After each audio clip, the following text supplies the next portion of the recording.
Sveiki dar kartelį, tęsiam video įrašų seriją Diena su Irena. Mokinamės toliau gaminti patiekalus.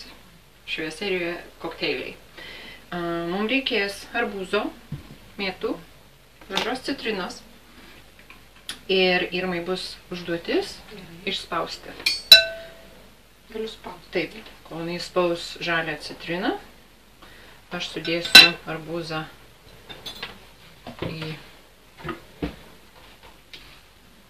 Aš stengiausi arbūzą pjaustyti, jeigu matot, yra balta odelė, kuo daugiau baltymo stengiuosi palikti, šitas labai jau nunokęs, todėl.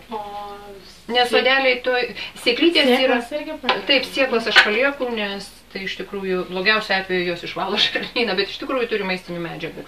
Kaip ir ta baltoji dalis, kurią žmonės išmeta, nes jinai neskani. Taip, jinai palyginus su arbūzu, jinai nesaldi, bet tai nereiškia, kad neskani ir nemaistinga. Vienu žodžiu, kad naudokim kiek galime daugiau visą tai, kas... Taip, taip.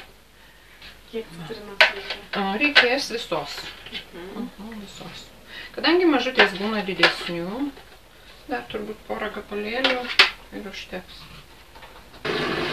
Irma išspaudė laimo, žalios citrinos, taip vadinamos. Tai padės mūsų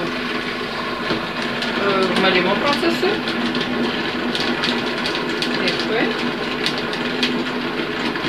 Šiaip yra rūstuvas ir aš jį namuose pamiršau, atsiprašau.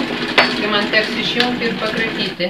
Na dabar, kadangi arbūzų mėtinis, tai Irma, ar mėgsti mėtas? Mėgstu. Mėgstu labai mėtas, tai nurink lapelius. Nurink lapelius. Būtent tą viršutinę dalį? Ne, lapelius, pačius lapelius. Nurankiok lapelius ir mes juos sudėsim į kokteilį. Nes koteliai jie kieti ir šiaip. Aš irgi labai mėgstu mėtas.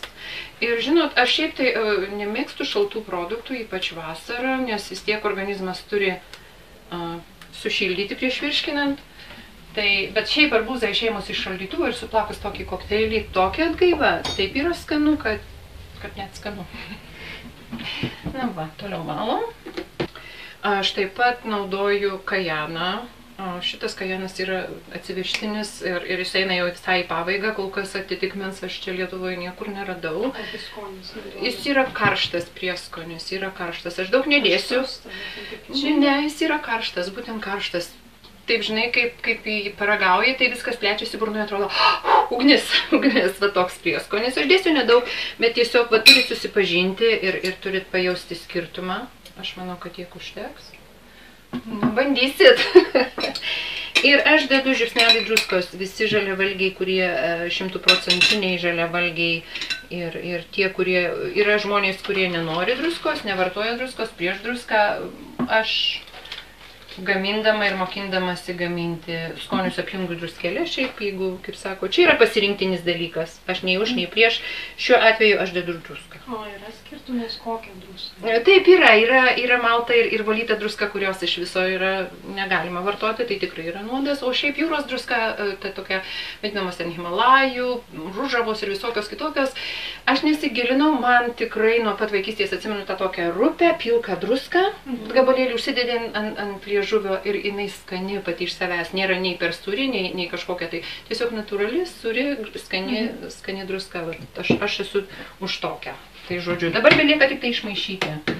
Dabar jau galima bus ragauti.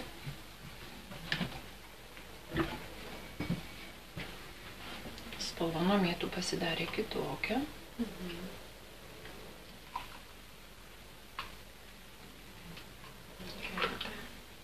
Kvepia mėtos. Prašom. Prašau, Virginija. Sveikatą ir būkim sveiki.